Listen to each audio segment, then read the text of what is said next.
Today on BenchBriefs, we're looking at a recent decision from the Federal Court of Appeal that explores the tricky interplay between tax law and creditor rights. In Toronto Dominion Bank versus Canada, the court examined how certain deemed trust provisions affect unsecured creditors like banks. This case sheds light on how complex statutory rules can impact who gets paid first when a debtor owes money to multiple parties. So, what's this all about? Toronto Dominion Bank, better known to most Canadians as TD Canada Trust, found itself in a dispute with the federal government over the application of what's called a deemed trust under the Income Tax Act. In simple terms, a deemed trust is a legal tool that can give the government priority over other creditors when it comes to collecting certain amounts owed, such as taxes or employee deductions. The government argued that the deemed trust provisions applied to TD's claims, potentially pushing the bank down the line when it came to getting paid. TD Canada Trust, on the other hand, challenged this.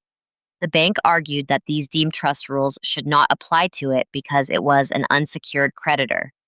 Being unsecured means the bank didn't hold any collateral or specific security interest in the debtor's assets.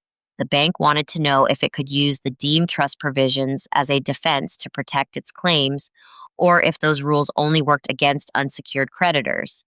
The case also involved a close look at certain sections of the Employment Insurance Act.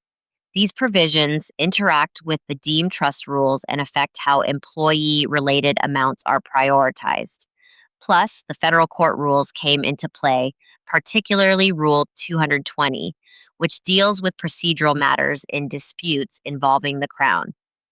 Let's break down the key facts. TD Canada Trust had claims against a debtor who owed money to the government for things like income tax, employment insurance premiums, and other statutory deductions.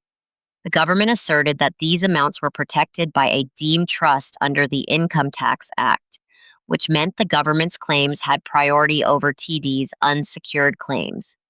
TD disputed this, arguing that the deemed trust provisions shouldn't apply to them as unsecured creditors and that they could even use these provisions defensively to protect their interests.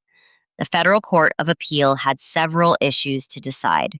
First, did the deemed trust provisions under Section 227(4) of the Income Tax Act, as applied through Section 227(CA), extend to unsecured creditors like TD Canada Trust?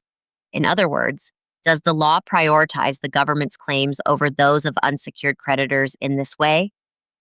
Second, could TD invoke these deemed trust provisions as a defense to shield its claims? Third, how should Sections 86.2, 86.2.1, 227.4, and 227.4.1 of the Employment Insurance Act be interpreted in this context?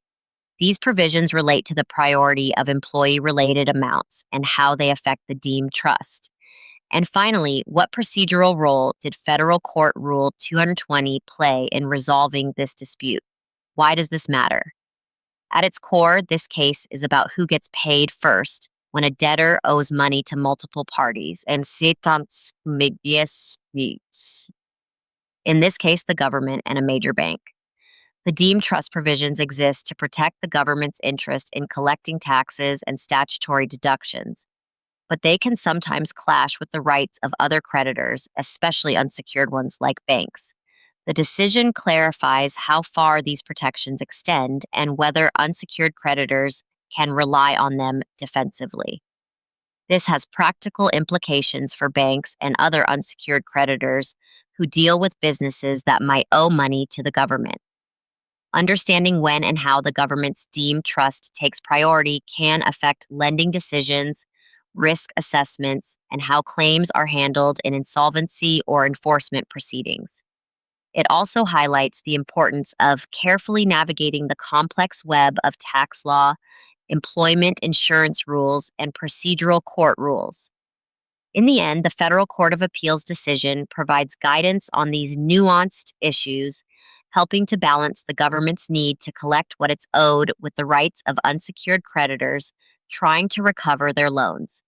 For lawyers, accountants, and financial institutions, this case is a reminder of how statutory provisions can shift priorities and affect the outcome of disputes over money owed. Thanks for listening to Bench Briefs. Be sure to join us next time for another episode where we break down the latest legal cases shaping Canada's landscape. Until then, take care.